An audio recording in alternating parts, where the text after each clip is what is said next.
Hi, everyone. My name is Sean Heron, and my week is going to cover what is called instructor credibility.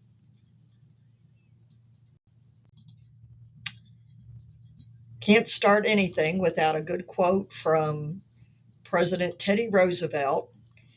This is attributed to President Roosevelt. No way to really prove that he actually said it, but it is a wonderful quote that talks about what it really means to be an instructor. Nobody cares how much you know until they know how much you care.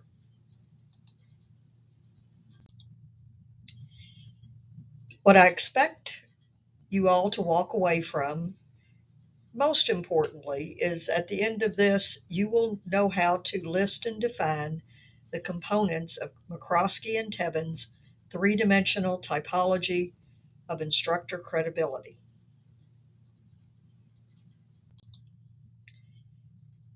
We're talking about credible, but of course we need to start with what does credible mean?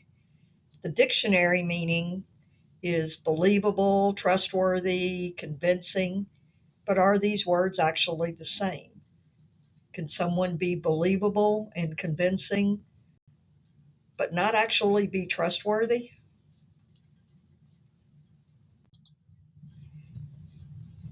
Back in the ancient world, in particular the Greeks, before all of the technology that we enjoy today, and in fact that we're using right at the moment, the spoken word, oratory, was the only real mode of communication. That's how politicians spoke, that's how teachers spoke. Some of those teachers, such as Socrates, Plato, and Aristotle, would just stand in front of a student or a group of students and get paid to do it and would talk. They didn't have the whiteboards, the slide sets, the video.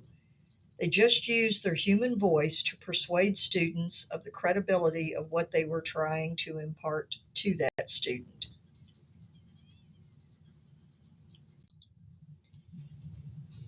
Aristotle, in particular, developed what we know as the theory of rhetoric. Every student who has studied rhetoric since then has learned the three types of rhetoric that a speaker or an instructor might use to share their information.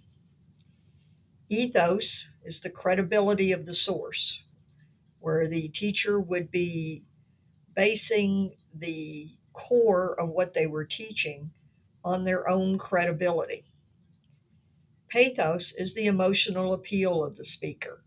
This is someone who is able to use their voice and the words they choose to tap into the emotion of the listener. And logos focuses on the logic of the speaker's argument. Certainly, a good speaker is going to weave all three of these together into what they need to be able to share with their student. The ethos or the credibility category can break down into two more subcategories.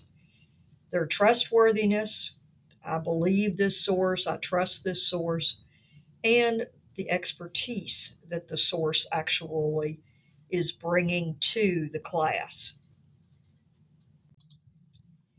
In the context of instructional communication, in our semi textbook, Myers and Martin said quite succinctly that the instructor credibility is the perception that students make about the believability of any instructor.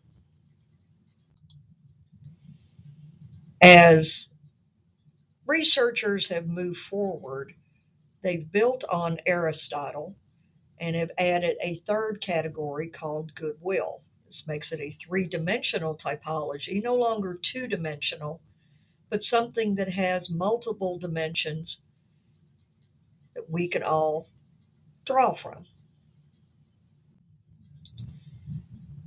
The first thing to discuss is competence. This is the extent to which the student will consider, or at least hope, that their instructors are subject matter experts. That degree of expectation will, of course, depend upon the level of the class, since often in college classes, the instructor may be someone who is themselves just past college graduation and serving as a teaching assistant of some type. But it is expected that the person standing in front of you trying to impart knowledge is, in fact, to some degree, already knowledgeable about the subject. We've all had teachers that sometimes we feel like they're just reading from the textbook.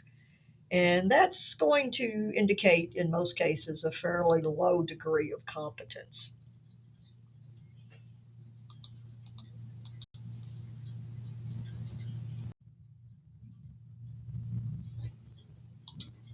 Next is trustworthiness and the degree to which the students believe that their instructors have integrity. What's integrity? In this context, we're generally talking about honesty, that the instructor is telling you information that they believe in and that you yourself can trust is accurate and complete information. What's recently been added, at least in the recent research, is goodwill. Goodwill revolves around whether the students perceive that their instructors are concerned about their welfare, the provision of empathy, understanding, responsiveness. That's instructors who actually show that they care that you are there and that they want to facilitate your learning, and they will do their very best to be responsive to your particular needs as a student, to make sure that everyone who reaches the end of the class or the course or the degree has what they need to move forward in that area. Some researchers in the field of instructional communication will use different words. You will see character and caring substituted for trustworthiness and goodwill, but they're still focusing on the same concepts as McCroskey and Tevin.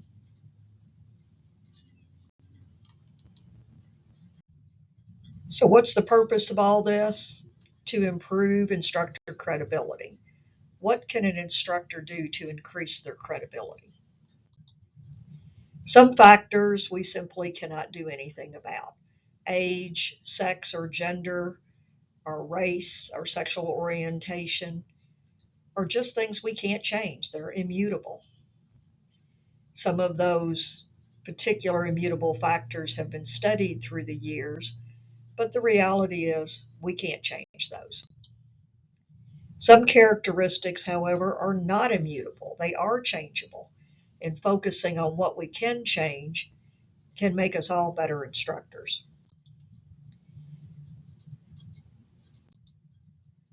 What are those behaviors that you yourself might be able to change?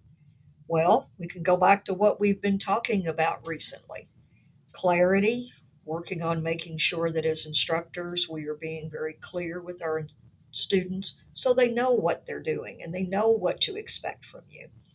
Humor, for those of us that it works for, great. Um, Confirmation is so important. Just the simple nod or smile can make a world of difference to a student on a given day. Nonverbal immediacy, which goes along with that, the nodding, the talking, the being there. Self disclosure to some extent, and again, that's something you need to be careful about as we've talked about in previous discussions.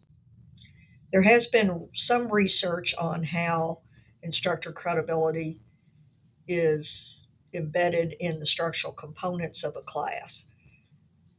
Focuses on fairness, but it also sometimes talks about how the instructor handles the technology. That research is a little bit dated, but certainly with the explosion of technology in recent years, instructors don't want to depend upon it too much. And finally, a credible teacher is an incredible teacher.